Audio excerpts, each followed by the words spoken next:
Hai semua, namaku Fabian Alvara Wirawan atau biasa dipanggil Abi, kerap dipanggil Fabian atau ganteng sih.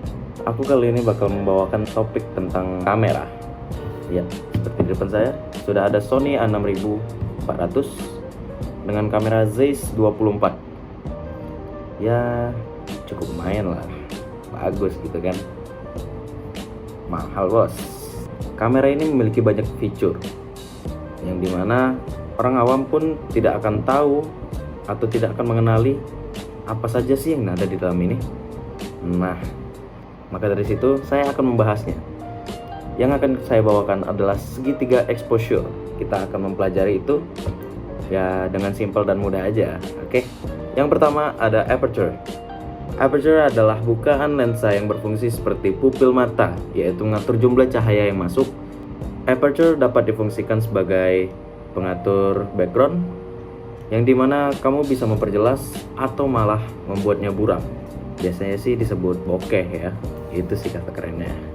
Aperture dapat diubah dengan angka f atau f-stop, seperti f/2,8 atau f/22. Angka f kecil berarti bukaan lensa semakin besar, semakin banyak cahaya yang masuk, dan semakin pula buram di background dalam foto itu, atau disebut bokeh tadi ya. Dan jika semakin besar f-nya, maka bukaan lensa semakin kecil dan semakin dikit cahaya yang masuk. Dapat digunakan untuk memperjelas background dalam foto. Yang kedua ada shutter speed. Shutter speed adalah durasi waktu sensor menangkap cahaya, menentukan seberapa cepat cahaya yang masuk dan bagaimana gerakan dapat direkam. Ya, secara simpelnya shutter speed dapat digunakan untuk menangkap objek yang dimana ada dua kondisi. Yang pertama, jika objek itu bergerak dengan cepat, yang pasti kalian harus menggunakan shutter speed yang tinggi.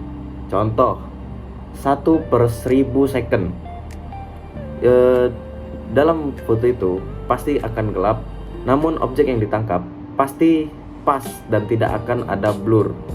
Dan juga semakin besar shutter speednya dapat membekukan momen dengan cepat, namun harus dikontrol dengan shutter speed yang pas agar tidak terlewat.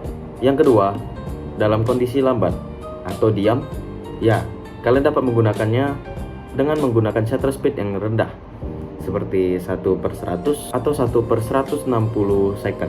Dan juga dalam shutter speed ini kalian bisa menggunakan teknik motion blur, yaitu agar memberikan efek blur terhadap objek. Ya, biasanya dipakai oleh seniman atau artistik foto ataupun dalam sebuah karya. Yang terakhir ada ISO, yaitu sensitivitas sensor terhadap cahaya, yang digunakan untuk mengatur cahaya dan menyeimbangkan dalam segitiga exposure.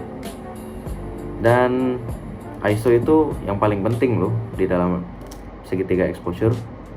Nah, jika kamu menggunakan ISO yang cukup tinggi, ada kemungkinan fotomu akan menjadi noise. Namun, kalian bisa mengaturnya di 600 atau 800, itu sudah paling minimal. Itu sudah cukup sih untuk gelap. Ya, setidaknya harus dibantu cahaya lagi. Dan jika kalian menggunakan ISO rendah, itu cocok untuk di siang hari, siang, sore, yang penting di tempat yang terang. Jadi itu dia secara simpelnya. Dalam segitiga exposure, kalian harus menyeimbangkan ketiga itu tadi: aperture, shutter speed, ISO. Ketika semua ini seimbang, kalian akan mendapatkan foto yang kalian inginkan. Dan percuma jika kalian mengerti segitiga exposure, namun kalian tidak mengerti apa itu komposisi foto. Nah, jadi di sini aku akan menambah penjelasan lagi. Komposisi foto adalah cara menata elemen visual seperti subjek, garis, bentuk, warna, cahaya, tekstur di dalam bingkai untuk menciptakan gambar yang harmonis, estetis, dan efektif dalam menyampaikan cerita atau pesan dalam foto. Ini melibatkan beberapa teknik foto, yaitu rule of thirds, leading lines, dan framing. Ada beberapa elemen komposisi utama seperti garis, bentuk, warna, tekstur, dan ruang. Ya, itu dia sedikit dari saya tentang kamera. Jika Anda bisa menggabungkan semua ini menjadi satu dalam foto di dalam kamera, maka kalian sudah bisa disebut profesional. Asik, gila. Iya, jadi seru loh bermain di kamera. Apakah Anda tertarik? Ya, sekian dari saya. Saya Fabian Alvara Birawan. Saya